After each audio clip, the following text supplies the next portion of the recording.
So what grade do you guys give me on my free agent predictions thus far? My misses, I thought we were going to re-sign Cam Sutton.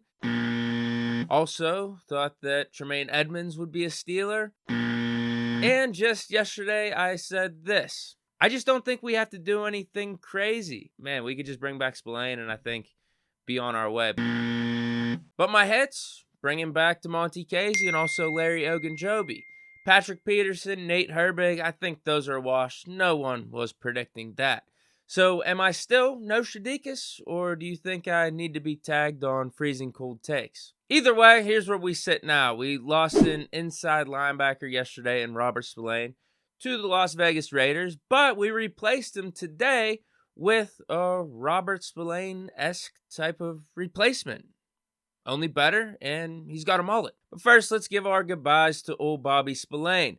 He'll always be remembered for that 2020 run when he came in for Devin Bush after he tore his ACL and was out for the season, and immediately gave us some splash. We had the goal line hit against Derrick Henry, and also the pick six against Lamar Jackson and the Ravens. And it's not just that he had those moments and then went away. He continued to play well for the rest of his time until he got hurt, and then missed the rest of the regular season, came in against the Browns in the wild card, and that didn't go so well. Then Spillane officially, over these last couple seasons, officially found his niche as our depth linebacker. Whether someone got hurt or Devin Bush just wasn't really playing well, you could put Spillane in, he could be plug and play, and we really wouldn't miss a beat. In fact, sometimes we would feel a little bit of an upgrade. And I would have liked to have Spillane back to help shore up that inside linebacker unit, because as of yesterday, the room was looking a little sparse. But I just feel like we would have always viewed Spillane as that third guy, and if he was ever to get time and get a lot of snaps, we'd always be trying to find his replacement, whether through the draft or free agency. Whereas with the Raiders, who knows how they view him? They signed him to a 2-year deal up to $9 million, $4 million guaranteed. So maybe he'll get a chance to compete out there. Either way, though, best of luck to Spillane, except for whenever you're playing the Steelers, which will be next year. We're going out to Las Vegas.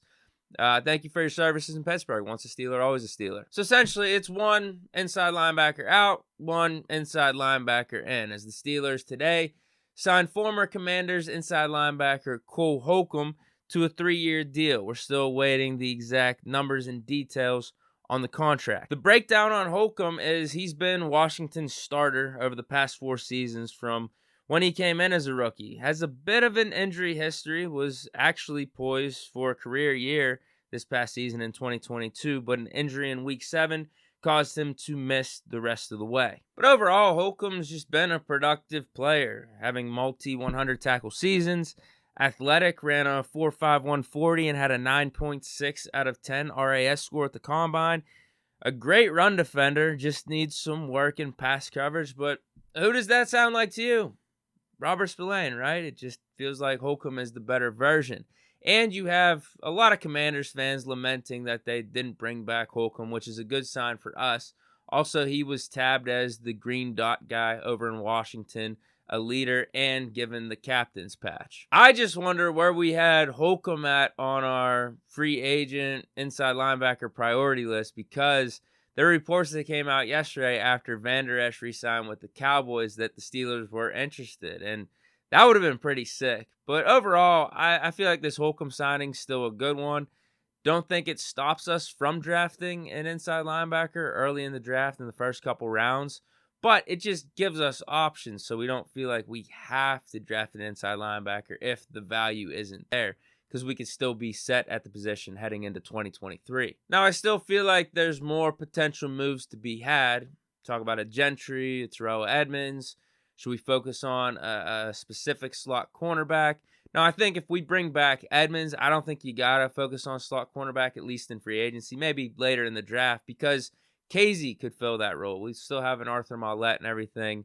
Trey Norwood, who knows what jump he makes from year 2 to year 3. I just don't think you got to go out of your way for slot corner if you bring in an Edmonds. If you don't, maybe. But let me know what you guys think about the additional moves that the Steelers should be making going forward. There's a report out there that the Eagles will be cutting Darius Slay. Will that be overkill? Will we be able to pull that off? I doubt it. But no, I just like the path that we're on. We're just making, again, methodical moves, filling out our positions of need, good, solid players, and then we still got the draft. So looking forward to seeing what Steelers do rest of free agency, but let me know what you guys think of what we've done so far down in the comments. Stay chilling on a Wednesday, and peace.